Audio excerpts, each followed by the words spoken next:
Welcome on into the Utah Blockcast. I'm Steve Bartle, Utah Insider for KSL Sports. Excited for this episode.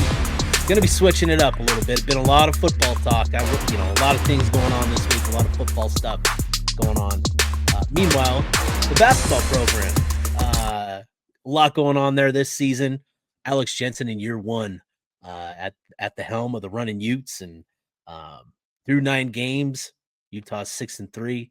And they've got a tough one coming up against Cal Baptist on Saturday. And so good time to welcome on the homie, Andrew Crowley, a.k.a. the Runnin Hoops Pod. Andrew, how you doing, man? Yeah, it's nice that football is finally slowed down so that folks can focus their energy on basketball appropriately where it needs to be. But I'm doing good. I'm doing good. Thanks for having me on. Well, good, man. That's good to hear. You're doing a great job with the Runnin Hoops podcast, obviously, and keeping everybody informed on the basketball program while, football is hogging the spotlight and all that. But no, really excited to have you on and to kind of do a little progress report type of episode where, we kind of talk about the 9 games that we've watched so far. And if we want to go back to the exhibition games against Nevada and Oregon, we can include those too. But, 9 games into the season and kind of getting a better feel for what this team is about. I figured this would be a great opportunity to have you on and just to kind of, have a conversation about Utah basketball in year one so far under Coach Jensen. So, through 9 games, Utah is 6-3 with, wins over San Jose State, Weber State, Holy Cross, Sam Houston State, the Purdue, Fort Wayne Mastodons, and Ole Miss, with losses to Cal Poly, Grand Canyon, and California. Biggest surprise among those wins and losses is what? The biggest surprise is the loss to Cal Poly. Yeah. And the biggest surprise win is probably Ole Miss. I think, folks, if you were looking at the Acrisure series, you were thinking, look, if we can get a split and that splits Grand Canyon, you beat Grand Canyon and you lose to Ole Miss or Iowa, I think a lot of people would have taken that, expected that. But yeah, I mean, I think, they had a shot there to go 6-0 to start the season in these bye games. And, you just can't let a team shoot wide open threes for 40 minutes and expect that, they're not going to make a few of them. My goodness, dude, that game was baffling, truly baffling. Obviously losing to Cal Poly 92-85. The Mustangs just shot lights out. What they finished shooting 61.7% effective field goal percentage, which is just an absurd number. 14 of 25 from 3-point range.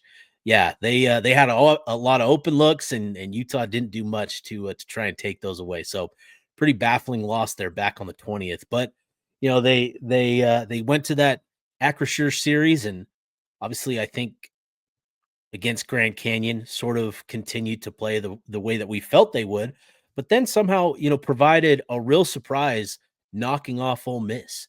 And Ole Miss, I think it's clear that they may be dealing with some inner struggles. I don't know if you've seen the clip of Chris Beard and AJ Store. Things sound nice and rosy out there under Beard, but we'll see what Rebels will be this season. But I still think that was a very valuable win for Utah because we saw actual improvement. We saw progress. We saw a lot of good things in that game that Utah can build on. And then, getting into the game against Cal, I thought we saw a continuation of some things, but then, some issues and hiccups in that second half. So, based on the last 2 games, Cal and Ole Miss, how do you feel about the progress that we're seeing with this Utah basketball squad? Yeah, I mean, I think the big thing is that you want to be able to watch this team and feel like Alex Jensen's message is getting through. Yeah, and we really saw that with Ole Miss. I thought we would see that a little bit more with Grand Canyon. Given that they lost to Cal Poly, like one of my takeaways from the Cal Poly game was, okay, now Alex is going to have their attention, right? And it was a little bit of a continuation of the Cal Poly game versus like some sort of referendum on the Cal Poly game. But I think that they've now put together back-to-back performances against the Power Five, where you can feel like, okay, this team has the ability at times to hang, and now they've just got to, I'm still not convinced we've seen them put together a good full 40 minutes. Right. Like even against Cal, the last 2 minutes of the first half, the last 2 minutes of the game, awful. I mean, just as bad as it could go. The rest of it was, I think, acceptable, and they had a chance in that game. They had a chance. And so, I'll be interested to see how they come out against Cal Baptist. I know you're sleeping on the Lancers, Steve, but don't sleep on the Lancers. This is a good team here. Right? How many Cal teams are there, Andrew? I mean, we are about to hit every single one of them this season. We might. We could be de facto Big West, WAC. Just friends. the Cal State champs out here in Utah. That's right. Yeah, I think you hit it on the nail on the head there with the Cal game, right? We saw some really good stretches. There was a stretch, I can't remember if it was I think it was the second half, where Utah strung together multiple defensive stops through just sheer effort and cleaning the glass. I thought it was the best defensive effort that we've seen through 40 minutes from Utah. And cleaning things up on the defensive end of the floor, I think, is where Utah has made the most progress over the last couple of games after that Grand Canyon game. I feel like that's where we've seen the most improvement, but still it's nowhere where it needs to be, right? When you look at this team, it can be a fun offense. There's some fun things, some fun dynamics that you have with Terrence Brown and Don McHenry, who can do things, as guards that Utah hasn't had a lot of. They can generate a lot of, they can generate quality looks through the offense. And, fortunately, when you have a guy like Jacob Patrick who can shoot it the way that he does, it helps. You've seen improvement as a shooter from Seydou Traore from what he's been in his career. And I think you're finding guys that can, knock down shots and all that. But where it's got to start making, where Utah has to start making bigger, more improvement and bigger strides is on that defensive end of the floor. They only have a scoring difference of, I think they're plus 2.3 in the scoring margin, which is towards the bottom of the Big 12. And it's because in large part of the defense. I think they're 13th in the conference in points allowed. And obviously with the schedule that they've played so far, that's pretty concerning. So, it's got to continue to get better on that end of the floor. And I'm encouraged because I feel like after that Grand Canyon game, I have seen improvement. I have seen greater effort and greater attention to detail on that end of the floor. Yeah, I think, and Alex says this all the time, right? Like your effort is one of the things that you can control. Yep. This team's not going to out-talent very many people left on the schedule. But if we've learned anything from their first 9 games, it's that the teams that came into the Huntsman with less talent came in with better effort and gave themselves a chance to win, whether it was Sam Houston or Cal Poly, you know what I mean? Like Weber State, and that's what Utah has to bring on the defensive end. They can't afford to have lapses, right? And especially like in transition, and that's one of the things that's been so frustrating is just to see like a made basket. Transition 3. That was Cal Poly all night. Yeah. All 40 minutes as Utah would get a bucket. And within a couple seconds, Cal Poly's answering on the other end of the floor. That was the frustrating experience. The most frustrating experience I've had watching a Utah basketball game was that one because of that very thing. And, I don't know if you felt this way, but watching this team, watching this group, it felt like they've almost played thinking that the Big 12 logo is sort of something that opponents are going to have to bow down to, right? Like Right. that's what Yeah. it's felt like speaking to the lack of effort, right? Just because you've made it here doesn't mean that, teams are just going to bow down and roll around, roll over and die on you. Like you've got to still take it to them. And I think those are the lessons that this group has had to learn, is that you've still got to take it to these guys. You've still got to defend. You've still got to, play with effort and intensity. And I think they've started to figure that out, right? Getting some humble pie against Cal Poly and Grand Canyon. I think we've started to see that, but obviously it's only been 2 games. I think Cal Baptist, even though it is what it is, right? Being, program, I don't know where they're ranked in KenPom, but I assume they're plus 200. They're Haven't like looked. they're like 130 in Okay. Ken. Yeah. So this will be a valuable test for Utah at 113, I think. I think if I remember right. Put But some yeah. respect on the fighting Riley Battens, okay? Actually, it's interesting because Cal Baptist, they were 61 in the initial net rankings that came out on Wow. Monday, and they've had a 30 Wow. spot drop, losing back to back to Colorado and BYU, and so they're like Holy. 91 now in the net. Okay. Wow. Yeah, I need to study up. I have to remember that. Yeah, basketball. They've got a game this weekend. They have an opponent that is worthy of respect and homework. And I feel like that's where I've failed this season myself, because I have not put in the prep I've needed to be prepared for the Cal Poly Mustangs and the Cal Baptist Riley Battens. I need to be more prepared. So that's on me. That's what I'm here for. But yeah. I offer my services, you know. So yeah, obviously you're gonna have a game preview and stuff up of the Cal Baptist game, and this kind of serves as that. But with this being year 1 under Alex Jensen, we're talking about the 9 games so far, but kind of zooming back and even further and kind of assessing, how we've gotten to this point and what's ahead, projecting the rest of the way with conference play, coming next month.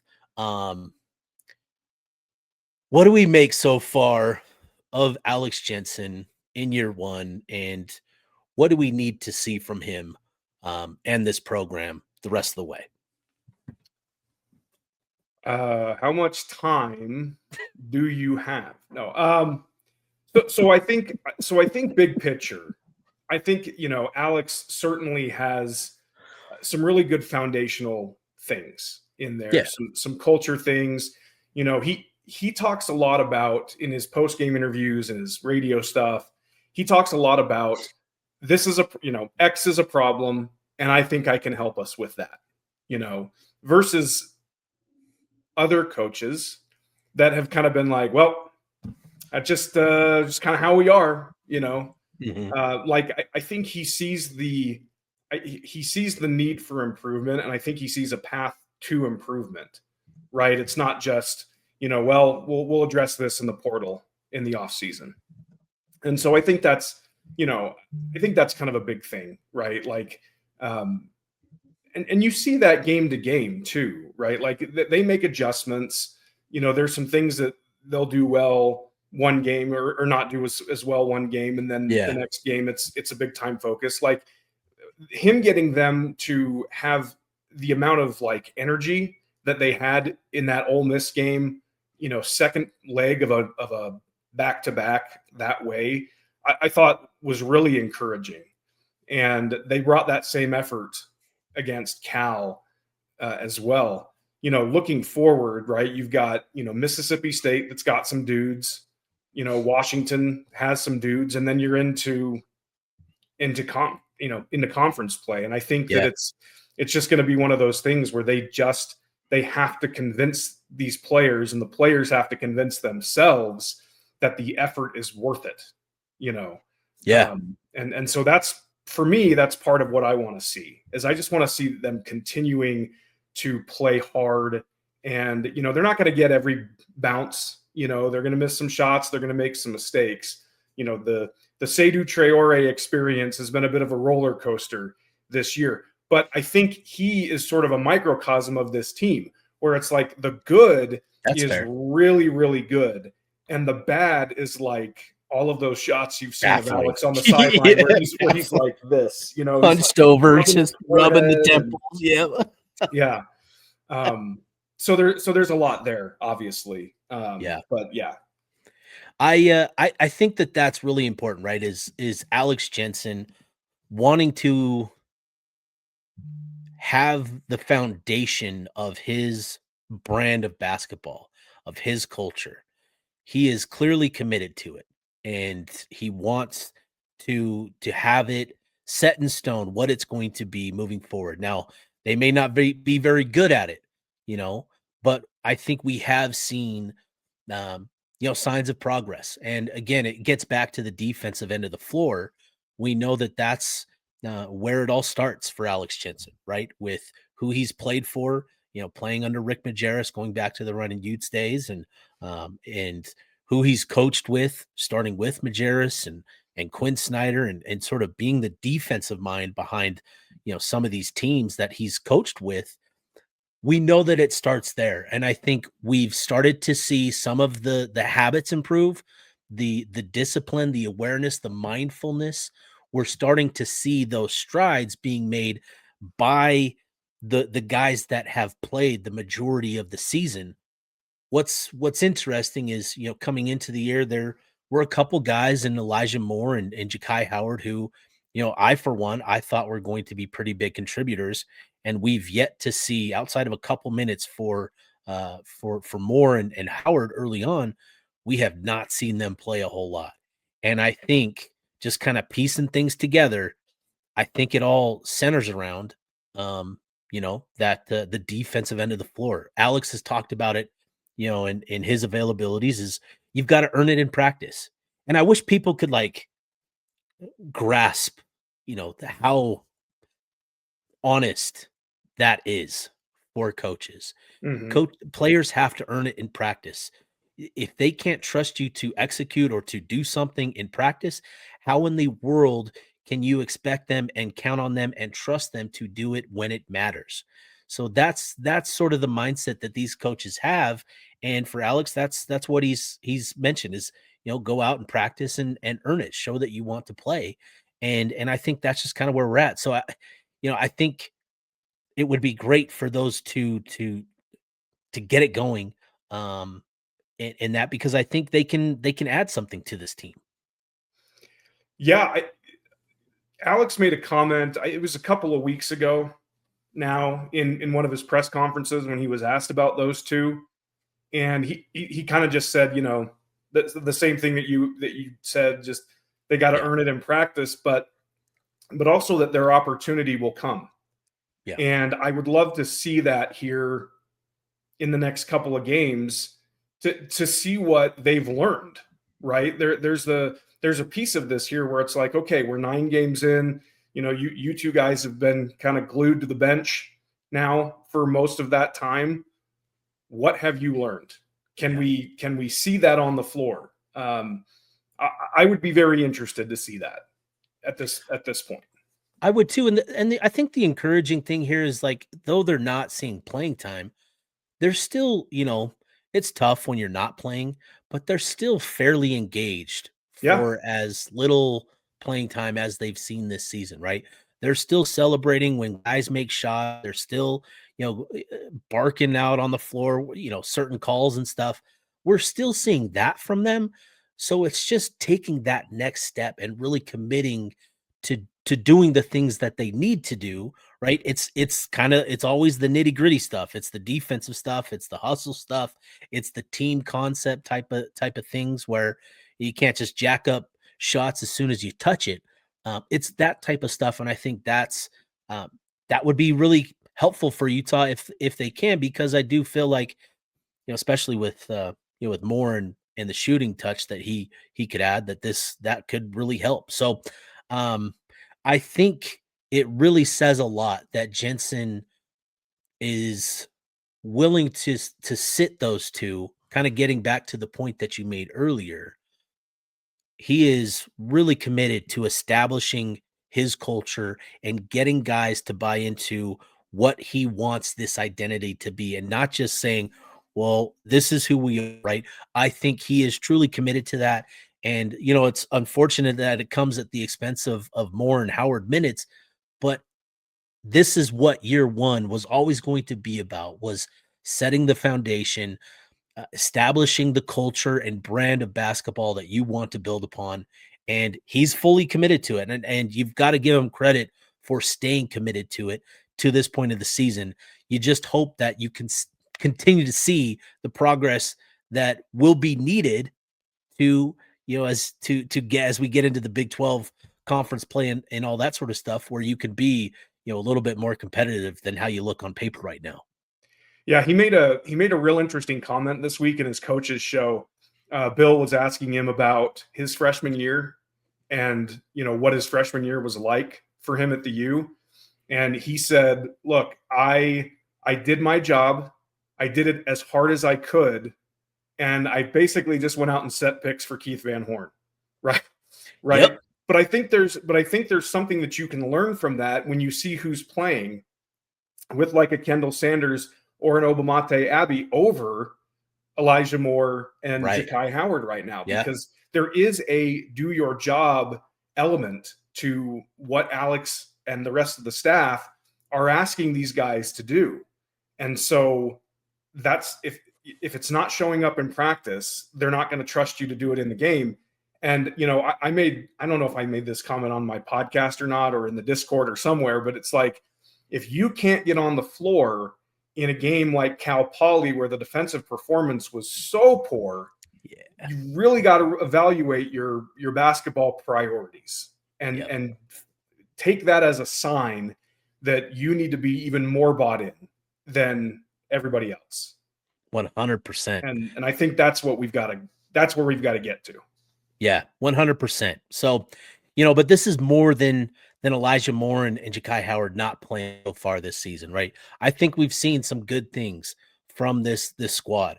Obviously, Terrence Brown, Don McHenry, these guys are the heavy lifters when it comes to the scoring and the volume of shots and that sort of stuff. And over the last couple of games, it's been an interesting, story with them, right? Don McHenry was absolutely everything to Utah's upset bid over Ole Miss. He was the guy that powered Utah to that victory with the way that he was shooting, the way that he was creating off the dribble. With Terrence Brown, he's struggled a little bit. He had his way getting to the rim, but I think teams are starting to figure out that if you cut that off, he's going to have a hard time scoring. So we're getting to the point now where we're seeing some good things, but now these guys are going to have to start countering and figuring out other ways to score and to contribute. What do you make of what we've seen from Brown and McHenry so far? Yeah, I really like to your point. I loved what I saw from Don in that Ole Miss game. Yeah, and I think that him just establishing himself as a legitimate threat will take some of the pressure off of Terrence Brown. You just got to get, they just got to get more consistency out of both of them. Right. Like as good as they have been, they still kind of get enamored with the 3-point shot. They get enamored a little bit with dribbling too much. But I think that those two, that's where it starts for Utah, right? And if one of those two is having a bad game, you're going to struggle. Yeah. And it's going to be incumbent upon the rest of the guys to really lift them up. And that's something we haven't fully seen yet. But Terrence Brown is just electric. He is super fun to watch. He's a walking bucket. His next two matchups this Saturday against the Cal Baptist point guard Daniels, and then next week against Josh Hubbard for Mississippi State. Those are going to be really fun matchups to watch because they're similar size, they're similar builds, they're similar type of guards. And then if you can get Don, and his 3-point shot going, he's got such a kind of a silky smooth delivery as well when he gets going towards the rim. Those two are definitely the catalyst. Yeah. And, against Cal, it was really interesting watching those. I shouldn't say interesting, but really stuck out watching those two on the defensive end of the floor. And so I want to throw this to you. Would you consider making a change with the starting lineup after what we saw against Cal? Because I think Brown and McHenry, smaller guards, and it's not that Cal, their back court was 6'5", 6'4", like Cal Poly was. I think Pippen is 6'3", and I think Day Ames was 6'2", but they were a little bit bigger and kind of had their way. I'd be curious, would you consider making a move or a change to bring one or both? Not both. You're not going to bring both off the bench, but would you move one to the bench? I think it's certainly worth exploring. You talked. I remember in the preseason talked about maybe Jacob Patrick being your starting two. Yeah, and I think that Don coming off the bench in a little bit of a microwave role, could be very interesting, right? Like, and would give you the ability to kind of swap him and Terrence out versus like times where they're both off of the floor. Yeah. And it's Obamate Abbey, carrying the load as a true freshman. But I think that would be an interesting thing to certainly toy with, or Chapa, if he could get some minutes, just kind of mixing things up there in the backcourt. I think that certainly would be worth exploring. I do too. And I'm surprised we haven't seen more experimentation with the starting lineup specifically. We've seen different lineups over the course of 40 minutes, but I'm surprised we haven't seen more because Alex was so kind of, back and forth, wavering back and forth about, what his lineups was going to be and trying to figure out who the best five were. He was very non-committal to any one lineup. I thought we would see a little bit more experimentation with things, and so I'm surprised that we haven't. I really do think after watching, Patrick against Cal specifically, it seems like he's sort of settling in, on the floor where he's starting to make an impact on both ends of the floor. I think it would be a good move to move him to the starting lineup. I also think, like you talked about, maybe you go to Chapa Moore and say, hey, we're going to put you in the starting lineup, but we need you to really buy into the things. Maybe that's a way to get him to truly engage, assuming that's the issue, obviously. Right. But to really get that out of him, I think I'm surprised that we haven't, but maybe that's something that they do over these next few games to figure that out. But let's see here. What else do we got? Getting into conference play. Do we have to? Yeah. Do we have to? Oh, man. Yeah. So obviously still got some tough games coming up to finish non-con. The Mississippi State game, Washington going on the road there. Those are going to be tough. But then obviously you start Big 12 play at home against Arizona, on the road at Colorado, home against BYU, and on the road at Texas Tech. What a doozy of a way to start Big 12 play for the Runnin Utes. As we inch closer to Big 12 play, where's the confidence level in Utah's ability to potentially get some signature wins, right? And I asked that. So where's your confidence level in getting some signature wins in conference play? And what do you feel like the goal should be for Utah in terms of contending? Can they get to, 13, 12, 11, 10 in the conference? Do you feel like that's in the cards for them at all? I think it's in the cards, but they're going to have to show a lot more than what we've seen so far. And, one thing we haven't really touched on so far is their front court. KD he needs to develop a mean streak. Oh, man. Yes. And I don't know what that is. I don't know how you unlock that. Alex has talked at length about how your coach cannot think that you're a better player than you think that you are when referring to KD. And because I think that he, as good as the backcourt is, I think that KD being a 20-10 guy is probably what leads to those signature wins Yes. more so than Terrence Brown and Don McHenry, right? Yes. Yes. And so, yeah, I think they're capable. I do. I think Seydou is a huge X factor. If you can get the good version of him, you got to find a way to get something out of your 5-man, right? Like, Josh Hayes and James Okonkwo have kind of been a net zero in most of these games. And so, there's a lot that goes into that. But yeah, I mean, you've got, Arizona is probably the best team in the Big 12 right now. I mean, they've certainly accomplished the most in the non-con. Yep. Then what was it? Colorado, they're playing better. Yeah. They're gettable, but they've been playing better. Texas Tech is actually kind of surprisingly not shown a lot. Yeah. But JT Toppin's a 20-10. I mean, you can pencil him in for that in most games. And then, of course, BYU, they are what they are. And so, it's certainly not I think the big thing for them, and this kind of happened last year too. They had a little bit of a gauntlet to start the league play. There's a little bit of the staying the course that they're going to have to do and staying together through these first couple of weeks of conference play, where it's like, well, yeah, look, I mean, they could have brought a team of Utah basketball all-stars against some of these teams, and they probably may lose. So I do think the non-negotiables, the defense, the rebounding, all of those things, those are going to have to travel. Fans are going to have to show up in the Huntsman. Yep. I think that's been better, but a little bit disappointing still. Just kind of based on where we thought the excitement level would be for this team and this coach, specifically this coach. Yep. Fans are going to have to show up, because otherwise, Arizona's a fan base that loves to travel and take over your arena. BYU is going to try to do that.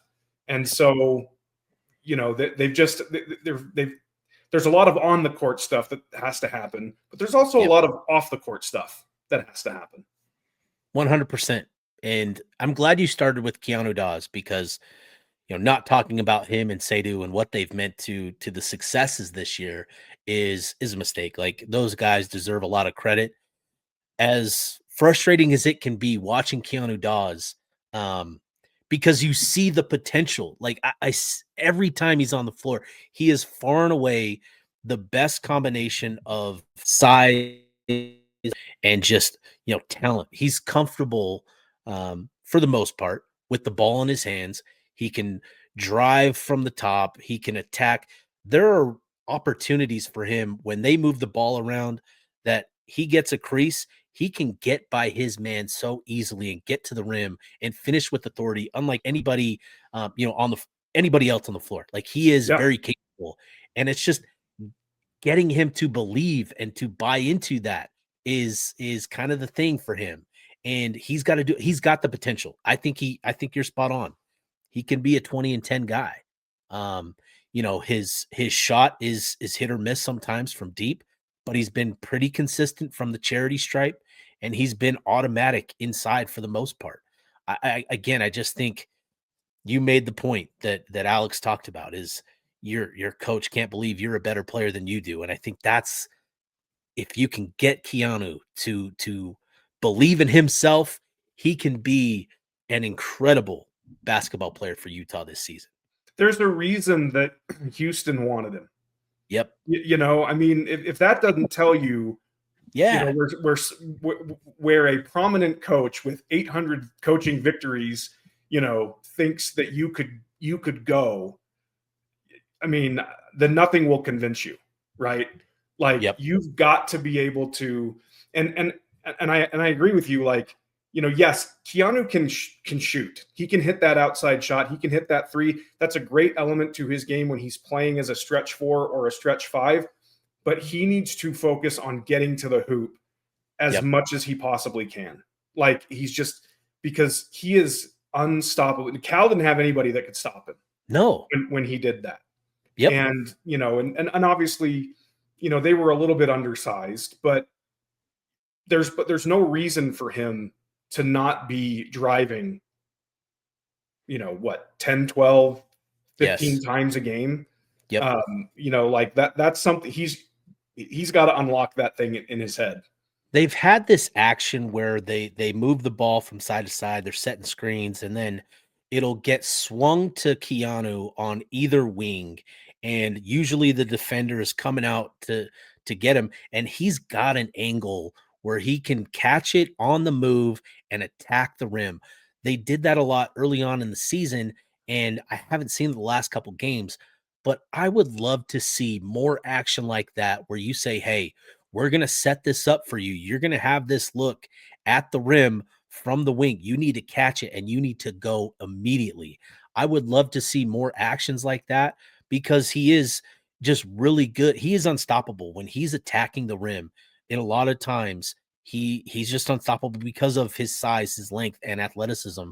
It's just a big time, matchup for him, favorable matchup for him. So I think that's going to be key. And Seydou, I've been pleasantly surprised. I always kind of saw him as sort of a point forward where he can provide a little secondary playmaking, but I've been surprised at how much he's kind of been utilized in that role as kind of a ball handler and initiating things. Like you said, it's been kind of a roller coaster ride with him.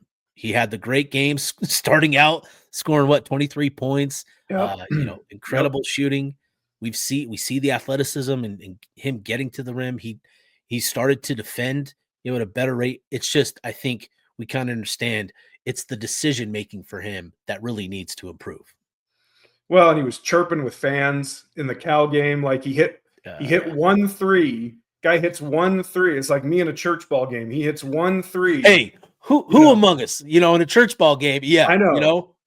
I'm gonna be chirping. Next thing you know, you're Reggie Miller. I mean, so yeah. I mean, there's just stuff like that, and part of it you love, right? You love that about Seydou's personality.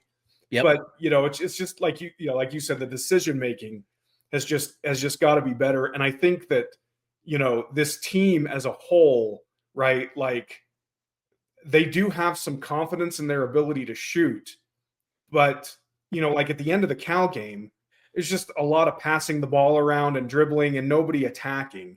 And then you force up a bad shot. And that's the game, right? I've figured it out. If we can somehow get Seydou's confidence in Keanu's brain and body, yes, you're going to have an incredible basketball player. Yes. How do we do this? That's a great question. Maybe we tell them that like we're going to merge their stats or something. Oh, yeah. Seydou Dawes. That's what it's going to show up as in the box score. Oh, I love it. All right. So obviously conference play, it's going to be tough. Obviously aiming for half, if you can make it to, if you can battle getting up to 13, 12, 11, 10, I think that would be, a pretty solid season for Utah under Alex Jensen. Do you feel like this brand of basketball and the culture that Alex is trying to instill, and maybe the chance at some positive results the rest of the season, what do you feel like Jensen needs to get done, accomplish, in conference play to kind of feel really good about this team and moving into the next off season and going into year 2 under Jensen? I don't know if I know that's yeah, I don't know if this is even allowed at the Huntsman Center, but Alex needs a court storming year 1. Yes. Like, and I say that because, Nico Medved, who went from Colorado State to Minnesota, they just opened Big Ten play because Big Ten does like 2 early games in December. And I can't remember who they played, but it might've been Iowa, but they beat them. And the fans stormed the court there in Minnesota. I feel like that would be something where it would just sort of all come together for Alex, for the fans, for the players. to like really understand like what good basketball could mean to this fan base and this community and how good it can get. I think he needs a court storming. I Might love have to do it against Cal Baptist, but yeah. but no, I'm just come on. But like, look, they're bringing in enough teams, Yeah. in conference play. You're going to have plenty of opportunities for sure. Yeah, and it's one of those things where it's like, it's look like I said, they're not going to out talent a lot of people, but they've got enough talent that if all of the other pieces come together and it's a good shooting night for a Don McHenry, for a Jacob Patrick, for a Kendall Sanders, they got a shot. And so, I mean, one of the things that I've sort of kind of held on to is like, okay, well, last year you finished 11th. Yes, it's a brand new team. Yes, it's a brand new coach. I actually think the league is a little bit better this year. Oh, and you've got 2 fewer games in conference play. So, to say, okay, well, can they get to 8 and what were they last year? 8 and 10. I don't know, 8 and 12. Is that what they were last year? I think they were 8 and 12. Yeah. So can you get to 8 and 10, or can you get to 7 and 11? I think that's probably where they need to try to get to in order to feel some positive momentum. Yeah. Heading into the off season, they'll have a real firm understanding of what they need to compete in this league. And so, there's certain, but they shouldn't treat it like it's a throwaway year. Right. I think that's the big concern is treating this like a throwaway year, because everybody always brings it up, is the Larry Kraskowiak year, right? We don't need a repeat of that. No. Maybe we do, because Larry it eventually got things going for Larry and all that. But they're already at 6 wins, so they matched that win total. Yeah. Dijon Farr ain't walking through that door. I can tell you that. Yeah, I think, and again, we are seeing, we talked about it earlier, but we've seen signs of progress over the last couple of games, and you like the way that this, maybe is trending. Maybe, we'll see how it goes against Cal Baptist, and then you get into Mississippi State and Eastern Washington, and you just continue to kind of monitor the general progress overall. But I do agree, you're going to need a signature win that captivates the fan base. You made the great point that, the fan base does need to do their part in all of this. You go on the road to these Big 12 programs and you see the crowds, for these basketball games, it's a significant factor for their success. Yeah. Momentum is something that the nerds don't believe in, the analytical minds don't believe, but it's a real thing. When you get momentum with a crowd behind you, opponents feel that pressure. And so it's going to be a thing that, the fan base really does need to show up. And it's important that we call it out now, not only for the fans to show up, but for Utah to provide the better experiences that many fans are seeking. There's a lot of things going on here that are keeping fans away. And it's, obviously it starts with the product on the floor, and fans want to see wins and they want to see good basketball. This is a very proud fan base, and a fan base that, thinks highly, that has a good basketball acumen. Mm-hmm. I'll say that, but Utah athletics needs to do a little bit more as well to provide more entertainment in game, during timeouts, that sort of thing as well. So, there's a lot of things going on that would certainly help the atmosphere, but Utah will need it in Big 12 play. And if they get it, I think there's a real opportunity for Alex Jensen and this team to get 1 or 2, maybe 3 signature wins at home, where you can kind of build on that going into the offseason. You've already signed your first signing class.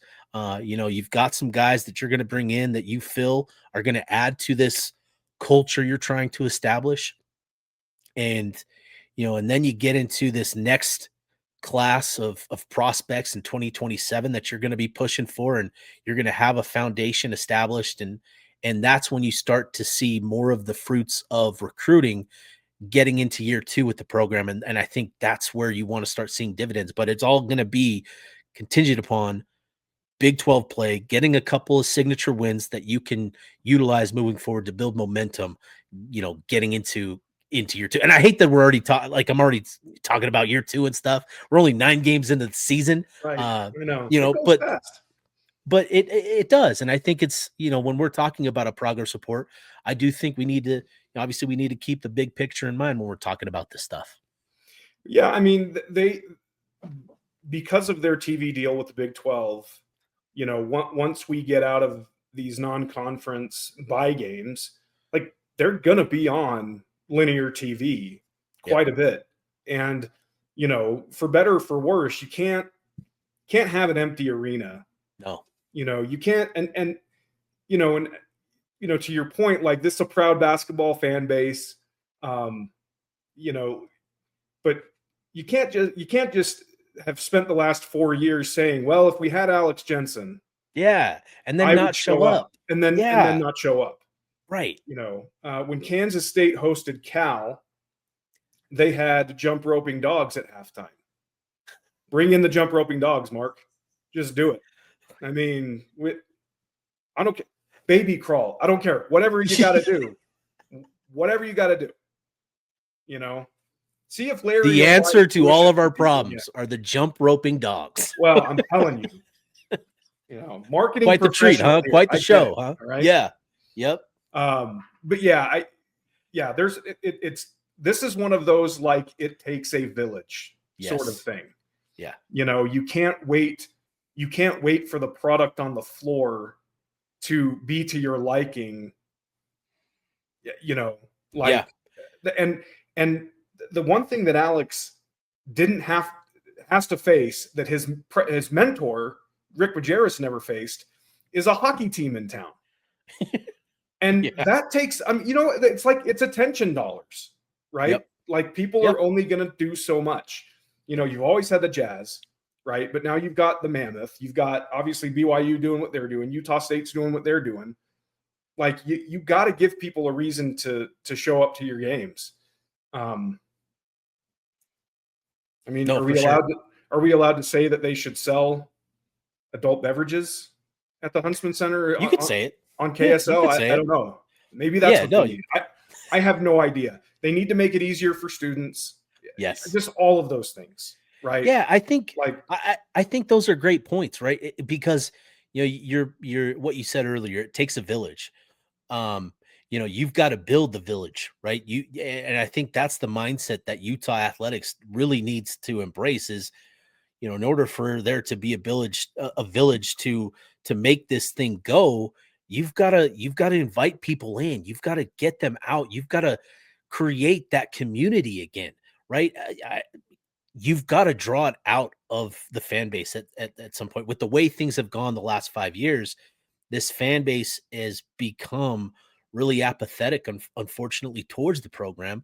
Even when they had success, it was just like pulling, teeth to get people to show up. Yeah. And so, it is on athletics to get that next wave of fans, get the students out there, get the young people out there. They do it with the women's program where they're just giving away tickets to these elementary schools. Do that, bring in groups of teenagers and kids to come out and watch these games and just fill the seats. Like that's what you need more than anything else is you just need that presence in the Huntsman again. Don't be concerned about the money, the ticket sales and the revenue just yet. Get the people in the door first. Like that's what this program needs. And like you said, it takes a village, but you're going to have to build the village first. And I think that's what Utah needs right now. Yeah. I think the biggest mistake they made was thinking that hiring Alex Jensen was the silver bullet. Was the solve all problem. Right. And look, I think their ticket sales went up. Yeah. But, they weren't able to get, they weren't able to get very good non-conference games, like with good reason. And look, next year, Cal comes to town, Washington comes to town, right? Those are back end of home and homes. But, you just gotta do what you got to do to get people, Yeah. to get people in there. Um, you know, tie Totally. it to football. You know what I mean? Yeah. Like, if you're a student and you attend 75% of the home games in basketball, then you get priority seating in the Boom. must next year. Boom. You know, Boom. There you I go. hand these suggestions out for free. I know at least a couple people watch this podcast or listen to this podcast. So I hope that the suggestion hits the right ears.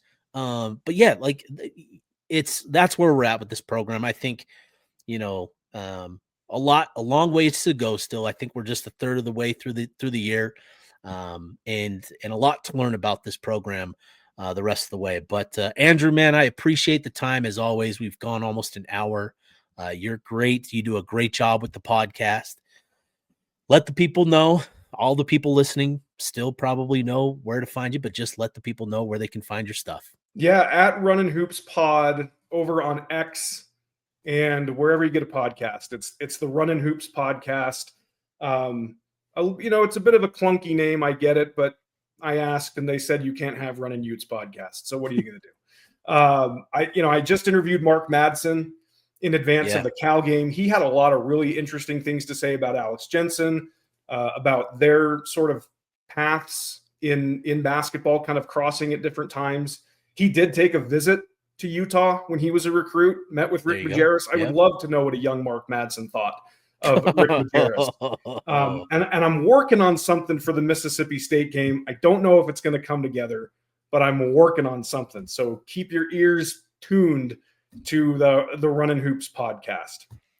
Love it, dude. You're doing a great job. I'm excited to pick up the torch with you. I'm not going to take it from you, but I'm going to pick it up. I'm going to help you with it.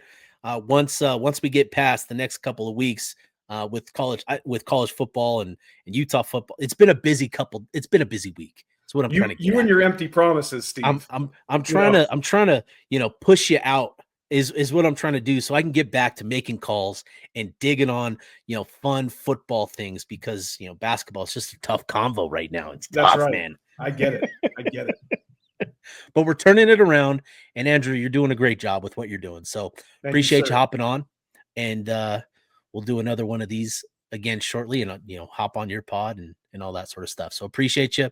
Go ahead, we'll put a ball in this one and call it an episode. For myself, for Andrew, this is the Utah Blockcast signing off.